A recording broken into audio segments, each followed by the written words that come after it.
Kumusta na po kayo?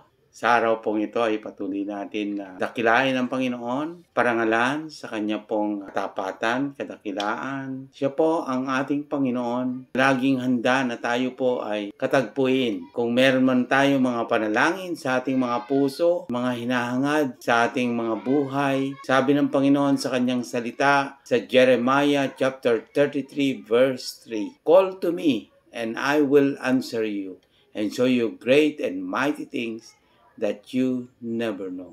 Sa ating pagtawag po sa Panginoon, ninais niya po na tawagin natin, tumawag tayo, manalangin tayo ng buong puso, buong lakas, buong kaluluwa, buong pag-iisip po natin.